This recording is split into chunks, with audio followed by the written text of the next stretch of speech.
Okay, time to get started. So last time we were talking about equations of surfaces, right? You write something down like this, and the question is, what does that set of solutions actually look like? And it's a hard problem because all of our previous experience is with equations of two variables. Now there's three. How do you deal?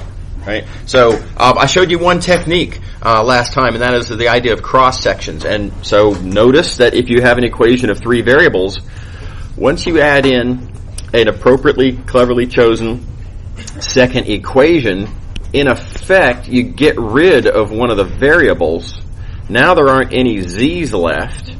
Now you've reduced a problem of, I have an equation of three variables, down to the much more familiar, I have an equation of two variables.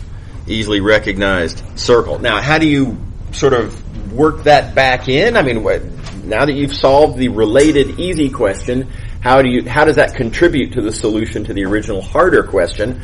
Well, you got to think through the geometry, and the punchline was that this algebra is equivalent to this geometry, and so we're looking at cross sections of the surface that we're trying to understand. And so if you know what all your cross sections look like, there's sort of smaller and smaller circles as you go down, and then sort of bigger and bigger circles as you go up. You start to get some idea of what your surface actually looks like. Okay. You can take, of course, cross sections in different directions. Okay, that's where we left off. So, next thing I want to talk about is another tool for taking an equation of three variables and understanding it in some cases. So here's the big idea I'm going to propose, and that is, if your equation, now this is a big if, not all equations are going to satisfy my rule here, but if your equation involves x's and y's only in this form, x squared plus y squared, or square root of x squared plus y squared. So let me give you some examples before I finish that sentence. So for example, if I had sine of z equals x squared plus y squared. Notice x and y appear only in that prescribed form. Right? If I had e to the power of x squared plus y squared is equal to 2z cubed. X and y appear only as part of that special form. Right? So everybody see what I'm talking about there? Right? So you can't have any stray x's or stray y's. So for example, you cannot include x squared plus y squared equals xz. Here, x and y appear in the special form, but they don't appear exclusively only in the special form. So this doesn't count. Not okay. All right. Okay, so with that being our assumption, okay, what can I conclude if x and y appear only in this special form?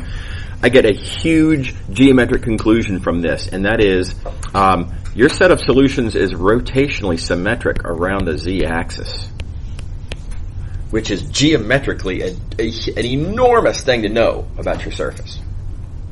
Okay, now let me try to persuade you that this is true.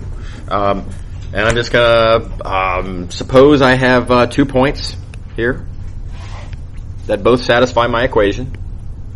Okay, that has this special form. Now notice that these 2 points, they have the same value of z. The way I've drawn this, you can see I'm imagining something rotating around the z-axis there.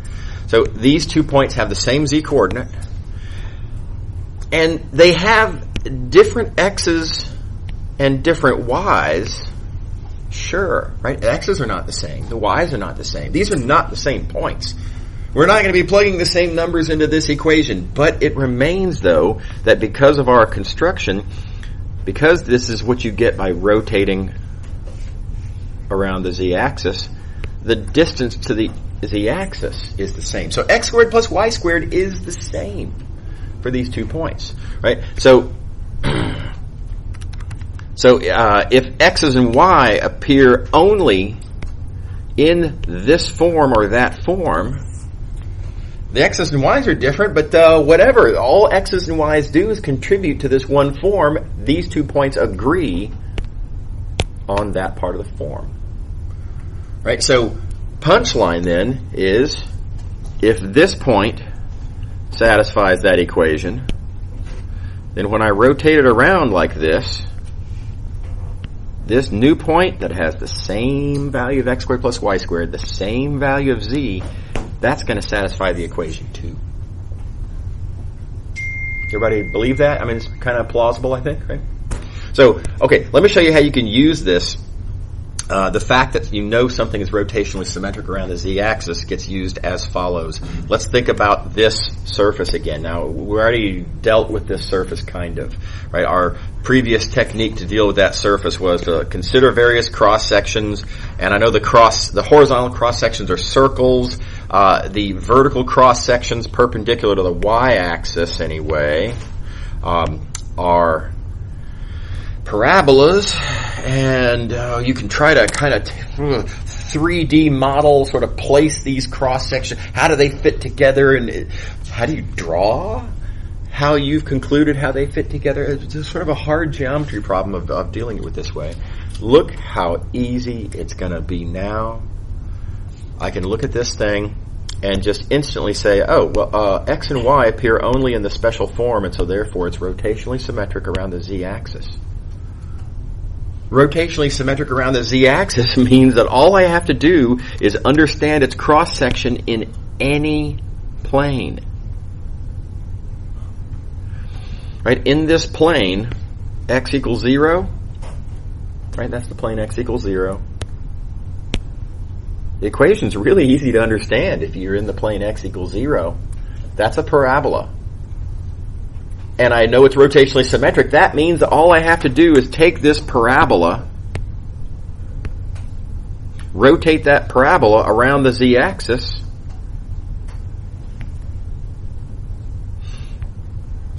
and you can instantly see what your surface looks like. Right? So this reduces the problem of, well, I have to look at lots of different cross sections because cross sections only give me one little sort of, literally one slice, right, of my surface. Now I only have to look at one cross section, and the rotation helps me with everything else. Yep. What's the definition of rotational symmetry? A shape is rotationally symmetric around, I'm going to say, the z-axis here. If whenever one point is on the surface, any point that you could rotate it to get is also on the surface. Yeah, right.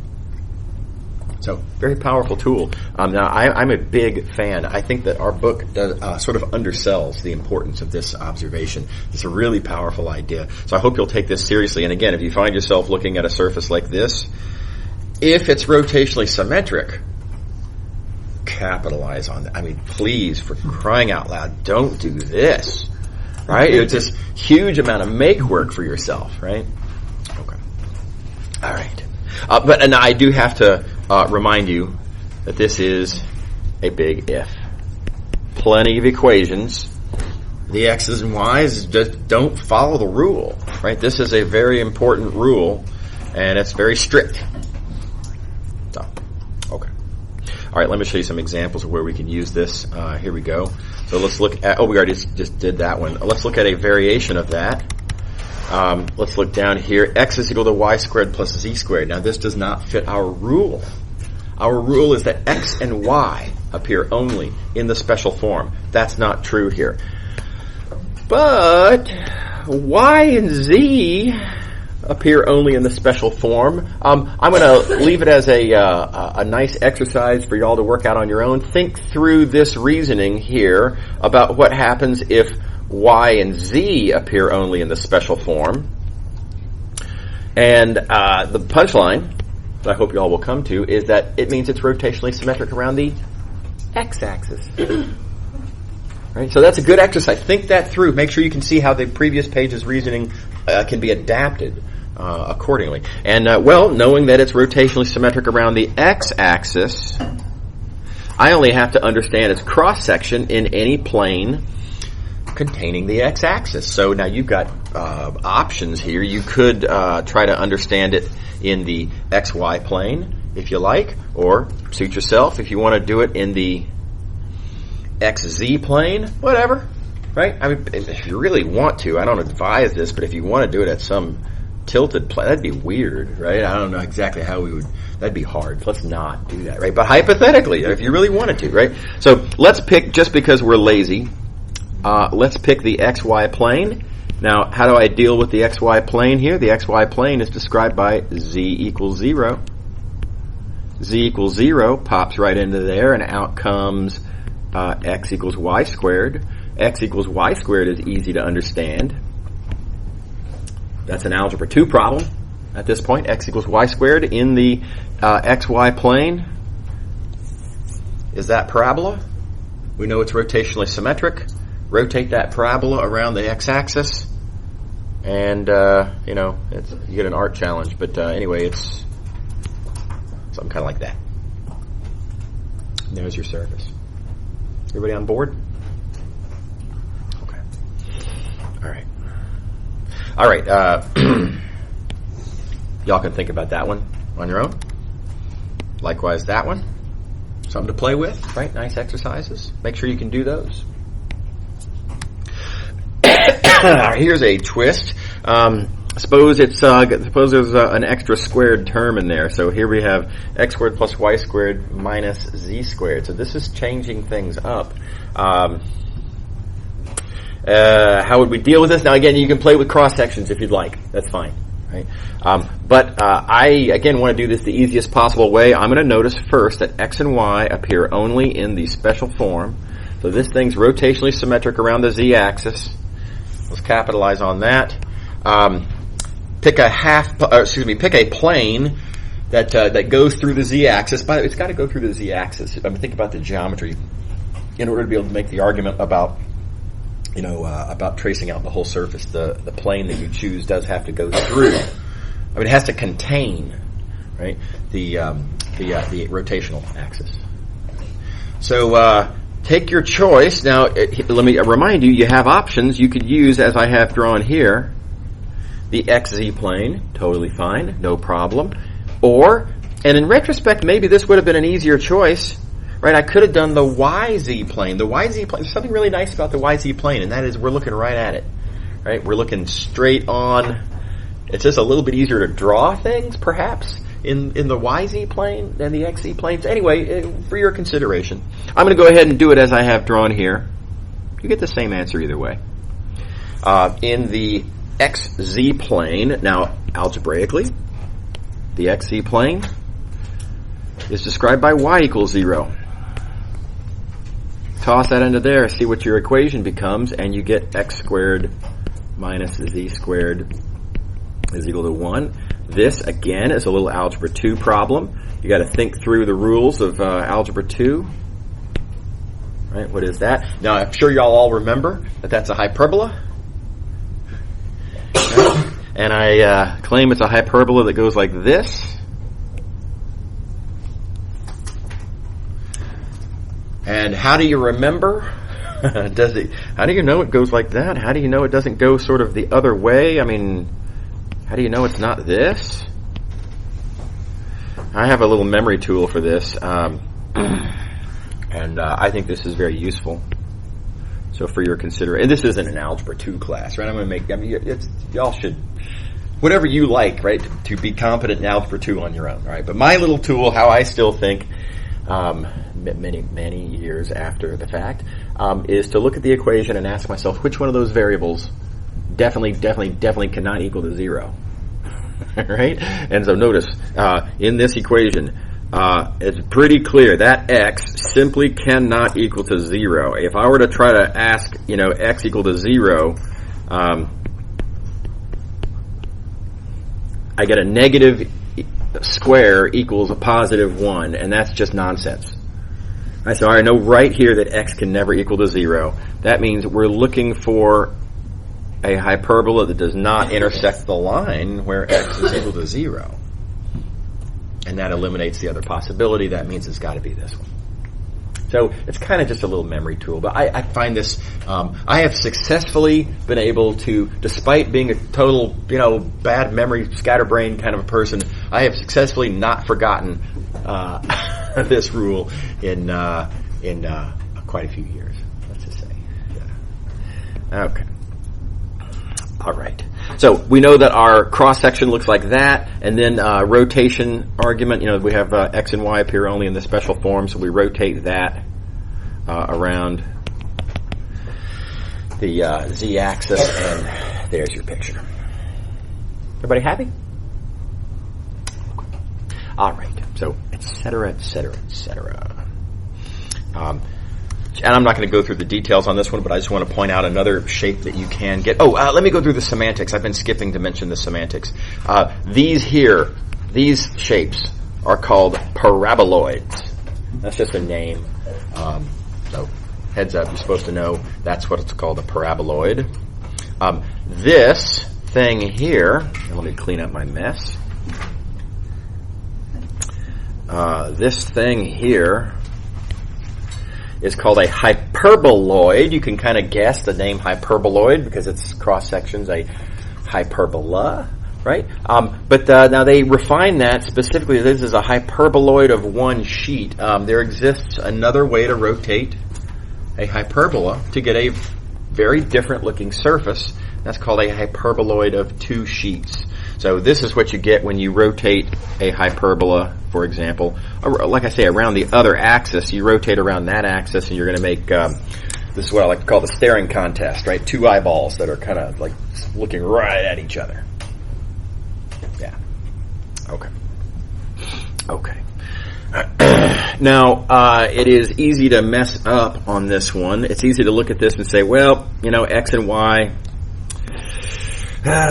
just don't appear in the proper form. And I just, looking at this equation as written, you don't see any two variables that, as written, show up only as something squared plus something squared. Sometimes you have to play with the equation. Notice that this is equivalent to the equation x squared minus y squared plus z squared equals 1. And so there you go. Even though it doesn't look like it here, in fact, y and z appear only in the special form, and that's why we have rotational symmetry around the x-axis. Everybody follow that? So be on the lookout, right? It's not going to just announce itself to you necessarily every time. Okay. All right. Okay. This is a weird one. Hyperbolic paraboloid. It's not rotationally symmetric. I love the rotational symmetry argument. I'm a big fan, but we have to recognize that it comes with strings. It only applies if conditions work, and they just don't always. And for this one, it just doesn't. Right? X and Y don't appear in the special form. There's a minus sign here, and I can't sort of factor that out with putting a alternative minus sign. It just doesn't work. Right? So it's this one you just have to deal with cross sections. And this is sometimes referred to as a saddle surface. I like to call it a Pringle to modernize the term a little bit, right? We've all had more experience with Pringles than with saddles. Most of us have had more experience with Pringles than saddles. So, anyway. So think it through. This is a nice example. Notice that if you set x equal to various constants, looking at cross-sections perpendicular to the x-axis, when you set x equal to various constants, what you have is z is a constant plus y squared, right? And so you're going to get sort of upward curving parabolas slicing perpendicular to the x-axis. On the other hand, if you slice perpendicular, come on, pencil. If you slice perpendicular to the y-axis,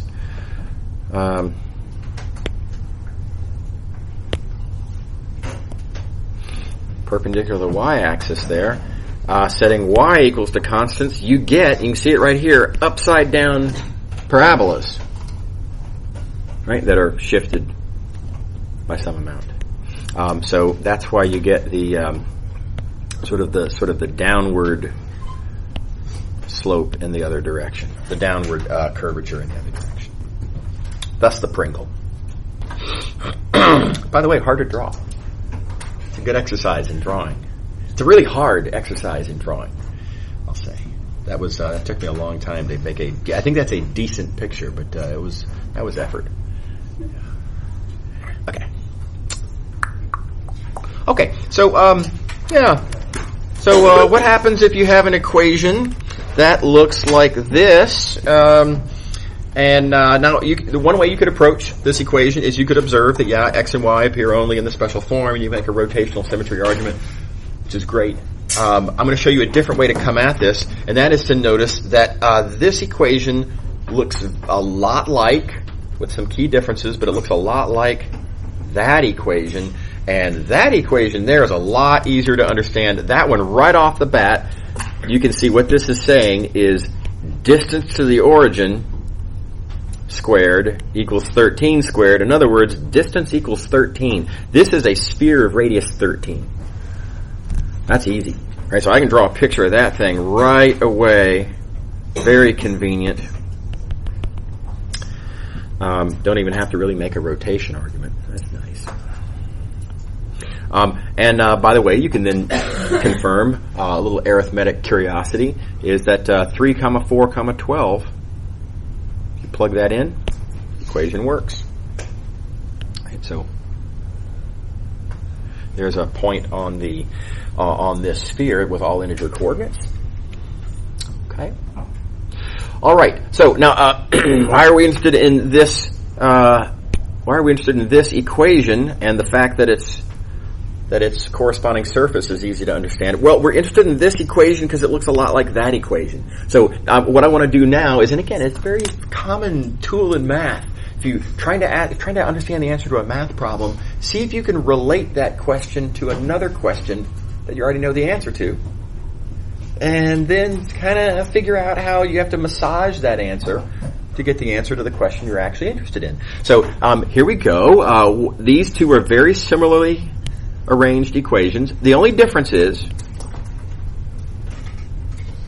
that everywhere that there was a z in the first equation, I've replaced that with 2z in the second equation. Okay. And let me write that down here. So I'm going to say I've replaced, everywhere there was a z, I'm replacing that with 2z. Okay. So here's the question I'd like to ask now then. What does this process do? All right. If I adjust the equation in that way, it's not the biggest change in the world, right? I mean, I'm just sticking in a little extra factor of 2. What did that little extra factor of 2 do to the surface, right? And it turns out this is actually pretty straightforward to understand. This is going to adjust the surface in a real simple way. I'm going to motivate that with a, I think, numerically satisfying example, which is this point that we've already identified. 3, 4, 12 makes this equation work. If you were to take 3, 4, 12 and plug it in there, it doesn't work. Predictably, it's a different equation. Why would I think if I plug the same numbers into a different equation, why should it? Of course it's not going to work, right? But you can kind of see why it didn't work. Why it didn't work is that, in some sense, this 12 is supposed to be getting squared. Here, the 12 is not getting squared. The 12 is getting multiplied by 2 first before it gets squared. And that's messing it up, if you will, right? And I can unmess it up by saying, hey, phooey on the 12, let's check this move. Let's put just 6 in there. That 6, when you multiply it by 2, becomes the 12 that makes this work. Okay, so here's the idea then. This process of everywhere in my equation replacing z with 2z, in effect, that makes the z coordinates of solution points cut in half in anticipation of getting multiplied by 2. So that's a little sort of smart alecky observation there. But you can apply that to any point that's on this original solution set. Any point on this original solution set, just divided z coordinate by 2, and that's going to give you a point on this solution set, and the net effect then is it's like our sphere got squished. It got squeezed, right, squished by a factor of 2 in the z direction. Okay. All right, so the broader moral that I want y'all to take away from this is that whatever you do to the equation, in some sense, exactly the opposite is going to happen to the actual solutions to that equation, in anticipation of accounting for what you did in the equation. Right. So for example, notice here's an equation. I already know the set of solutions to that equation. We've already done that with a rotation argument. Here is a new equation that's not the same. It looks kind of similar, though. All I did is I've replaced z with negative z. I've stuck a minus sign on the z variable. Now, what is it that cancels with minus signs? Minus signs, conveniently, right? So the undoing then is to just realize that all of the points, their z coordinates, are going to be multiplied by -1. And green. This then is the solution to that new equation.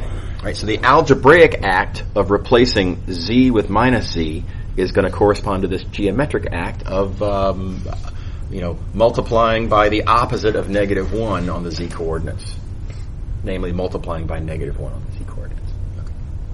Okay. All right. So some related examples. How would I understand this equation here? Now, oh golly, that's going to be hard. Arguably, it doesn't have any rotational symmetries that I could look at cross sections, but it's not rotationally symmetric around anything. Those A's, B's, and C's are messing it all up, right? But what I can do is say, yeah, but this equation looks a lot like this equation. This one I understand very well. That's a sphere, a unit sphere, no less. Right? That's easy. Algebraically, what did I do here? Well, I did several things in turning this equation into that equation. One thing I did is everywhere I saw an x, I replaced it with x over a. Right? Every x in the original equation gets replaced with x divided by a in the bottom equation. Be careful algebraically, by the way. Don't make the standard oops. A lot of people will look at x squared over a squared and think we divided by a squared, but we didn't. What we did is we divided x itself by a. That's what we're actually interested in, is what did we do to a. We're not interested in what happened to the term that a is inside of. Right? So x itself got replaced with x over a.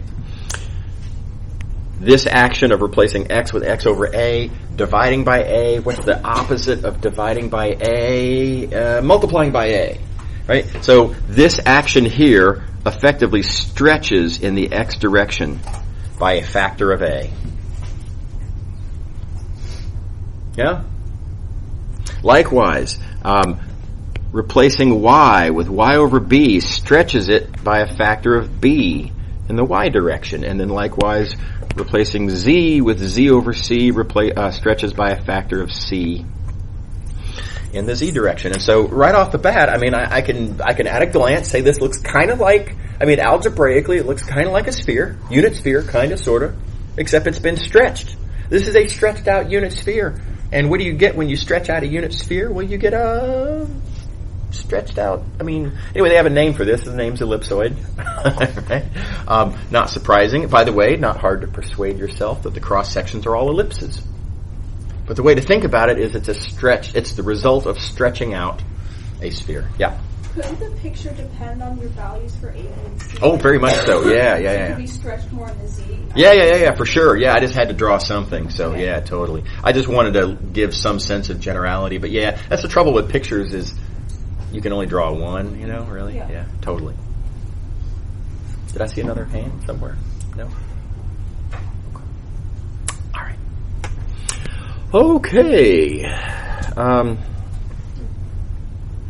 same sort of argument with these next few here. So let's look at this thing. Oh gosh, what is that? It doesn't have a rotational symmetry because the A's and the B's are messing that all up. But this looks a lot like our original paraboloid that we already understand with a rotation argument. We don't need to go through that again. And it's pretty easy to see that all I've done here is I've replaced x with x over a, I've replaced y with y over b, and I have replaced z with z over c. And so that's just going to stretch by a factor of a in the x direction, again, by a factor of b in the y direction again, and by a factor of c in the z direction again. Okay. Cylinder, very highly analogous. I'm going to let y'all read this one on your own, but notice this looks a lot like a good old plain old simple unit cylinder on the y-axis. Easy argument. Cross sections are all circles. And it's just been stretched by a factor of a in the x direction, by a factor of c in the z direction. Thus, this picture. Okay. Yep. Do these stretches affect the rotational symmetry? Oh yeah, very much so. Yeah, tragically. Yeah, so like a sphere is rotationally symmetric around every axis through the origin, and this resulting thing, probably not. It's all lumpy and, yeah, it's just, right. Yeah, totally. And algebraically, you can see that because look, x and y simply do not appear in the special forms. There's just no way to rewrite this that way. Yeah, totally. Okay. All right, so I think this is a really powerful tool.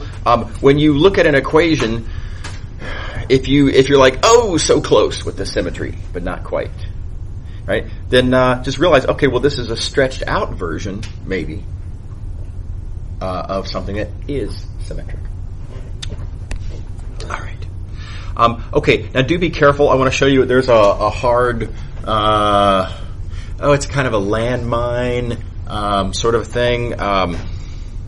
Anyway, let me just show you what's going on here. Let's suppose we look at this equation right here. And now at a glance, I notice that, look, we have something squared plus something squared plus something squared. That looks a lot like the equation of a sphere. It really does, right? Of course, it's not exactly. So I'm going to have to figure out how to take my actual sphere, right, and what sort of what's replacement, right? What adjustment can I do to that algebra to get this thing here to show up? And it's going to be a two-step process, and you just have to be really careful about the steps, right? So don't try to do too much in your head. It's tempting to say, oh yeah, so I'm going to stretch and then I'm going to shift, and that's all there is to it. So think it through. You can easily get it backwards. So first step, for example, and there's kind of two ways to do this. I'm going to first do it the way I think is ultimately the easiest. Bear with me. I need to get this 3 to show up. I'm going to replace x with x over 3. Right? That process of replacing x with x over 3, geometrically, that's going to stretch by a factor of 3 in the x direction. So that takes my nice round sphere and it sort of stretches it out and makes it a little bit more sort of like French bread shaped, a little bit longer like that. Submarine, I don't know, maybe it's more like a submarine. Okay. No problem, nothing weird. Here's where it gets a little weird. The next thing, what do you do to get this to look like that? And a lot of students make the mistake of thinking, okay, well, let's see, I need to subtract a third. That's wrong.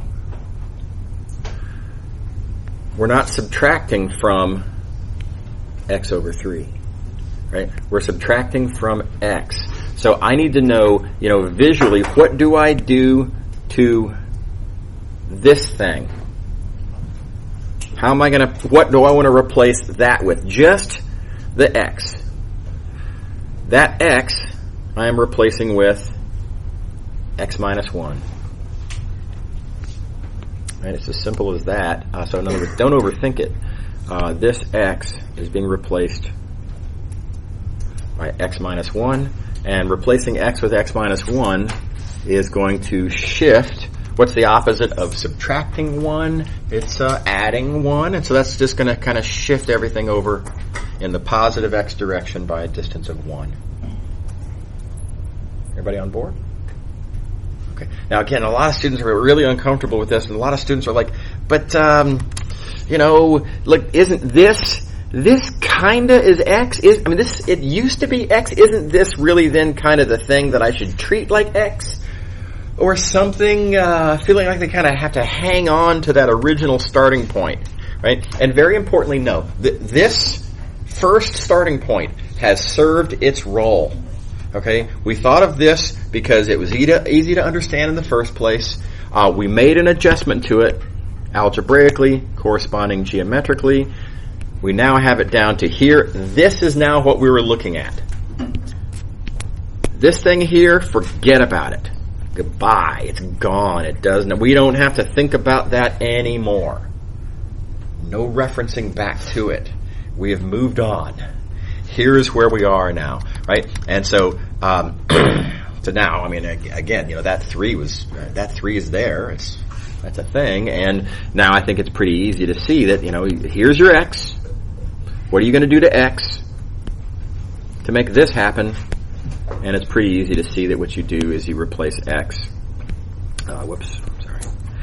x with x minus 1. And thus, again, that shift. So everybody on board with that? Just heads up for the landmine. It sort of feels backwards. It almost feels like you're doing the order of operations wrong. Aren't you supposed to do the minus 1 first and then the divide by 3 after, right? But keep in mind, we're undoing things. And when you're undoing, you're kind of moving backwards, and when you're going backwards, things go backwards. I don't know. Right? I think it's kind of plausible. So resist that temptation to rely on some sort of allegiance to the order of operations. Okay. Now, your alternative. What you could do instead. And this is fine, I suppose, but I think you'll agree with me that this is more awkward. You could rewrite that as this. Now, that's perfectly fine. Not a problem. Okay. You can then do your translation first, followed by your stretching. Two things are awkward about this. The first thing that's awkward about this is you have to sort of do this adjustment in the first place, and notice that now you have a fraction to deal with that wasn't in there originally, so that's a little annoying. The other thing is, if you do your translation first, you've moved something over. Then when you do the corresponding stretch second,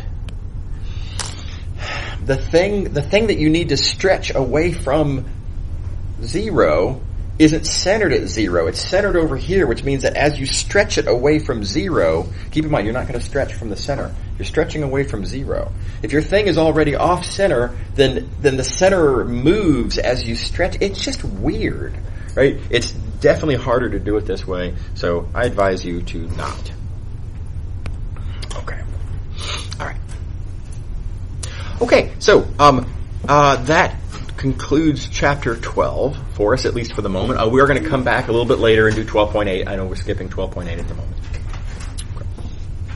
So I want to talk about Chapter 13 now. So functions of several variables. We're going to get around to doing some multivariable calculus pretty soon, but we do need to define multivariable functions first. So here's a definition of a multivariable function. It's just a function with several input variables and possibly several output variables. So for example, something like this. Now y'all may recall single variable functions as, again with sort of this black box point of view. It's a thing where a number goes in and then a number comes out. Right? I think y'all have seen this. Oh, come on, man. This point of view on functions before. In general, a function does not require that a number go in and a number come out. In general, a function can be something that takes anything in and then anything comes out, right? You could put in a matrix goes in and a color comes out. You could define a color-valued function on the set of all matrices, right? It's super weird. Why would you do that? if you take Math 216, we're going to see some weird examples that are not terribly weird, not terribly less weird than that. But anyway, all I'm making the observation is there's no law that says these have to be just a single number. So the extension that we're making now is simply to say that we're going to allow multiple numbers to go in, multiple numbers to come out. All right. So now, a convenient way to think about that, instead of thinking about this as just multiple numbers, let's go ahead and recall that a ordered list of numbers, that's how we describe points and or vectors. Take your preference. Right? So rather than thinking of it as a bunch of variables, think of it as a vector variable. This is a powerful idea. It's not just a bunch of numbers. How do you organize? How do you think about a bunch of numbers? Right? A vector is something that we have ways to think about. For example, again, you can think of it as a point in Rn. It's a nice way to think about it. You can think of that geometrically, right? It's not number, comma, number, comma, number. It's that point right there. There's a picture. That's the point I want to talk about, instead of A, comma, B, comma, C. And likewise, what comes out? Vector or point, your preference. Depends on the context, what's convenient. Okay. So, a little bit of notation, the way we represent such functions. A function that takes a vector in and gives you a vector out. Sometimes we'll write this in recognition of, the function, the thing that takes inputs and turns them into outputs. We represent that with an arrow. We give the name of the function sort of above the arrow. That's just for kind of labeling, right? And what kinds of things go in? Well, vectors in Rn are the things that go into this function. So we're going to label then Rn as what we call the domain of the function. And then what comes out of this function? Well, points in Rm are what come out of this function.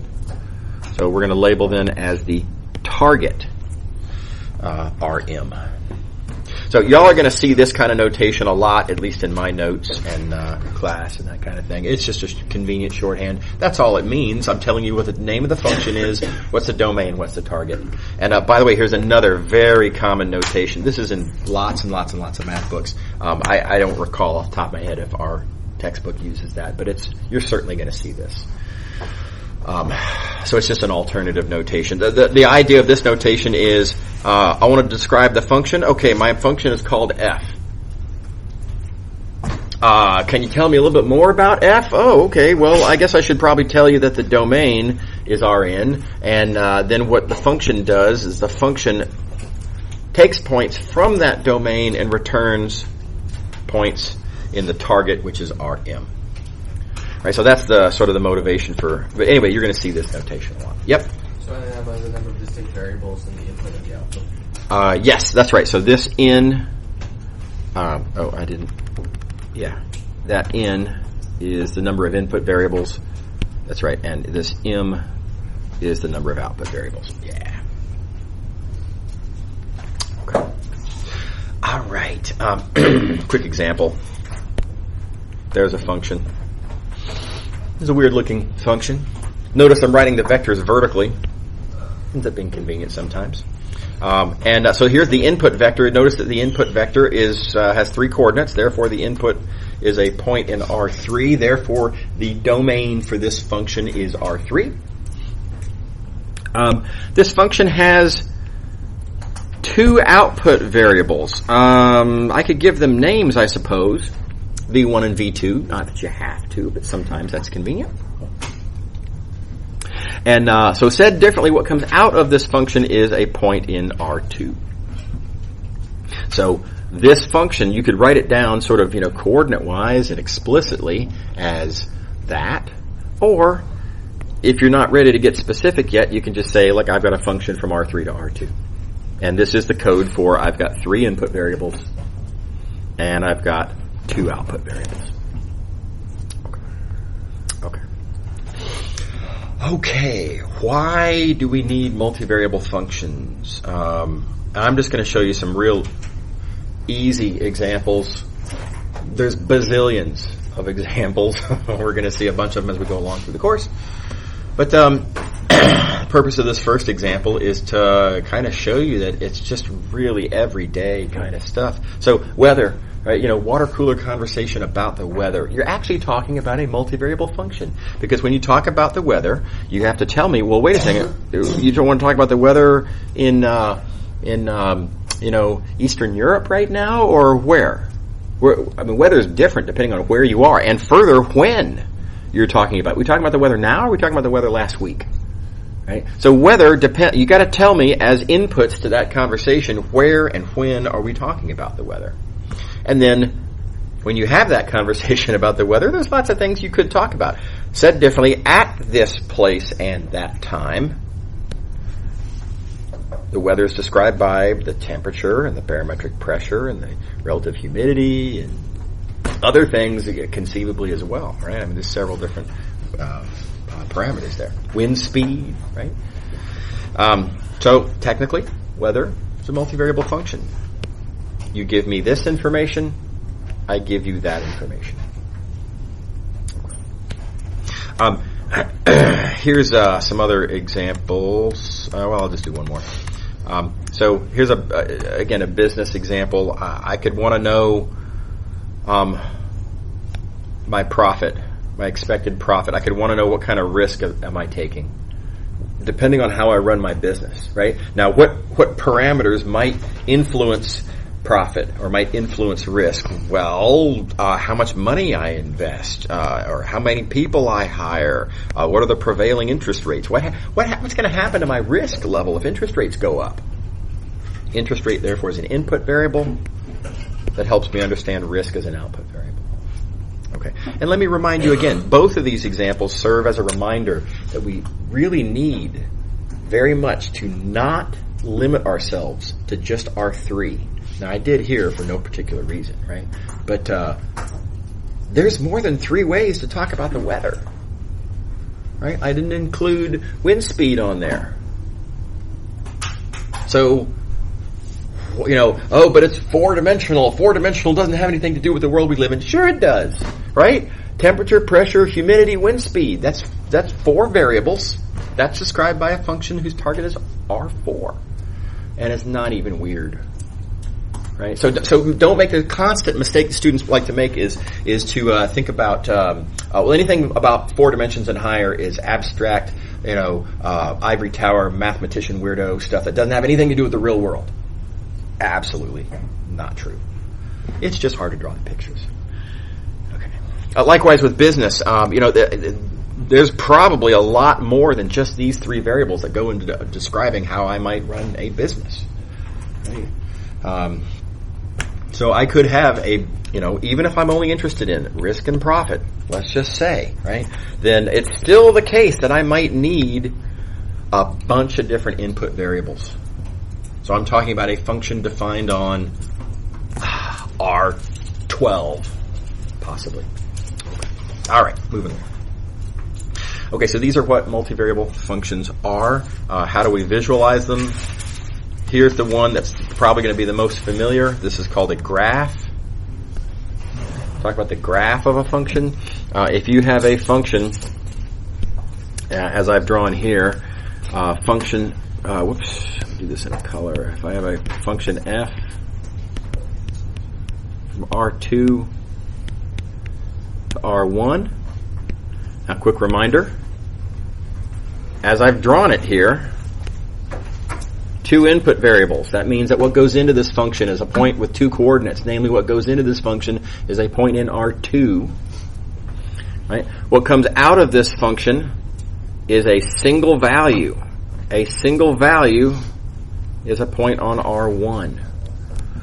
Right? So I'm going to describe this routinely as a function from R2 to R1. Oh, another little terminology thing. Heads up. Sometimes I will call this a real valued function on R2. Real valued meaning that the values of the function, what comes out of the function, are simply real numbers and not vectors. Okay, so real valued function on R2 is another common descriptor here.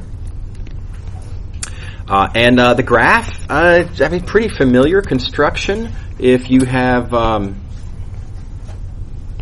2 input variables instead of 1, right? You put those horizontally, and whatever the output value is that comes out of the function, that tells you how far to go up, right, from your starting point, x1, comma x2. So x1, x2 are the inputs. Y is the output. The idea of a graph is to take the input variables and the output variable, there's only one, the output variable, and kind of make them coordinates of a single point, x comma y. And so you'll notice here this point that we're looking at here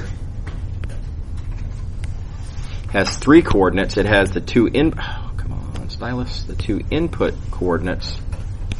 It has the 1 output coordinate to define that point. So the graph then is this, in this case it's a surface consisting all of the ordered triples that you get by combining inputs and outputs on the same picture. Yeah? If it's a real value function, does it have to output a single variable? Yeah, the term real valued means that the output is a real number. A single. Yeah, a real number is a single real number. Yeah, that's right. Yeah, right. And so I know I hear where you're coming from, right? So you're like, okay, yeah, but if there was an ordered pair of real numbers, then they are still real numbers. But it's not the key word is right? A real number. Yeah, right. Okay, so graphs are very familiar. I'm out of time. Okay, I'll pick up here on Wednesday. Y'all have a good day. See you later. Oh, and real quick, I did forget to post the video of Friday's class on the YouTube channel. I'm sorry, I just forgot. If you ever notice that I haven't posted it, this is not some sort of plan on my part. This is not, right? It's just I spaced, right? So please remind me. I would appreciate if you happen to notice.